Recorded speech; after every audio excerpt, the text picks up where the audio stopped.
একদিনও শান্তিতে থাকতে দেবে না, ঠিক একইভাবে এখনো দেখি বিরোধী দলের বন্ধুরা ফেসিবাদীর মতোই তারা বলে যে তারা আমাদেরকে একদিনও শান্তিতে থাকতে দেবে না। 1 মিনিট শান্তিতে দিব না একটা রেফারেন্স দিয়ে এই স্টেটমেন্টটা এক্সপান্স করা হলো। রাষ্ট্রপতি শাহাবুদ্দিনকে মৃদু ধন্যবাদ দেওয়া যায় দুইটা কারণে। মৃদু ধন্যবাদ, প্রথম কারণ হলো তিনি একটা সত্য ভাষণ দিয়েছেন, সেখানে আমাদের সকলেরই প্রশংসা করেছেন। 24 সালের জুলাই আগস্টের ত্যাগকে তিনি মহিমান্বিত করেছেন তার বক্তব্যে। তিনি শহীদ রাষ্ট্রপতি জিয়াউর রহমানের অবদান স্বীকার করেছেন, বেগম খালেদা জিয়ার প্রশংসা করেছেন এবং সর্বোপরি একটা গণতান্ত্রিক রাষ্ট্র বিনির্মাণের জন্য তিনি সহযোগিতা করেছেন সাংবিধানিক উপায়ে। মাননীয় স্পিকার, এই যে বিএনপির বিরুদ্ধে সবসময় একটা ষড়যন্ত্র চলে, এখনো দেখা যাচ্ছে, এখন আমাদের বয়স 2 মাস হয় নাই, আমরা যখন ক্ষমতায় থাকতাম পূর্বে ফেসিবাদী আওয়ামী লীগ যেইভাবে বলতো একদিনও শান্তিতে থাকতে দেবে না, ঠিক একইভাবে এখনো দেখি বিরোধী দলের বন্ধুরা ফেসিবাদীর মতোই তারা বলে যে তারা আমাদেরকে একদিনও শান্তিতে থাকতে দেবে না।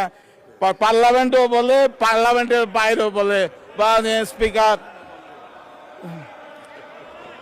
স্পিকার, না বললে ধন্যবাদ।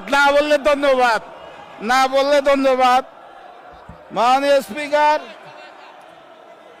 একটা মাননীয় সদস্যবৃন্দ ওনাকে বক্তব্য দেন, আপনারা বসেন। যে ষড়যন্ত্রটা হলো আমরা এরশাদের সময়ও দেখেছি বিএনপির মাননীয় সদস্য আপনার বক্তব্য থাকলে শুনবো, ওনাকে এলাও করেন প্লিজ। টেক ইউর সিট, সমস্ত member of parliament please take your seat. একসাথেই বিলুপ্ত হয়ে গেছে জাতীয় আপনাকে পরে দিব, বসেন দয়া করে। ঠিক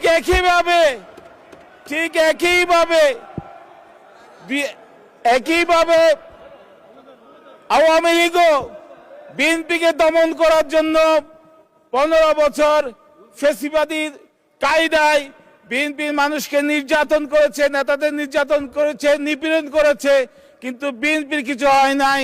এই ফেসিবাদ আওয়ামী লীগেই পালিয়ে যেতে হয়েছে আওয়ামী লীগকে। ঠিক একইভাবে আমি বিরোধী দলকে বলবো তারা যাতে ইতিহাস থেকে শিক্ষা দেয়। মাননীয় স্পিকার, আমি আর কথা বাড়াতে চাই না, সময় শেষ। আমাকে যদি 1 মিনিট সময় দেন, আপনি 2 মিনিট সময় দেন, তাহলে আমি কক্সবাজারের কিছু কথা বলতে চাই। 1 মিনিট সময় দেওয়া হলো। মাননীয় স্পিকার, বিএনপি গত 15 বছর সবচেয়ে বেশি নির্যাতিত একটা দলের নাম বিএনপি। আমাদের এই 15 বছরের নিপীড়নের জন্য আমি কক্সবাজারের উন্নয়ন আসতেছি, সময় নাই তো যাই হোক। কক্সবাজারের উন্নয়নের জন্য আমার নেতা স্থায়ী কমিটির সদস্য জনাব সালাউদ্দিন সাহেব আছেন, তিনি তার অভিভাবকত্ব দিয়ে কক্সবাজারের যত উন্নয়ন দরকার সব উন্নয়ন তিনি করে দেবেন ইনশাল্লাহ। প্রধানমন্ত্রীর নেতৃত্বে, মাননীয় প্রধানমন্ত্রী তারেক রহমানের নেতৃত্বে। ধন্যবাদ মাননীয় স্পিকার, ভবিষ্যতে আরো 4-5 মিনিট বাড়িয়ে দেবেন বক্তব্যে, এই কামনা করে আপনাকেও ধন্যবাদ জানাই মাননীয় স্পিকার। ধন্যবাদ মাননীয় সদস্য। মাননীয় সদস্যের যে বক্তব্য ছিল 1 মিনিট শান্তিতে দিব না একটা রেফারেন্স দিয়ে এই স্টেটমেন্টটা এক্সপান্স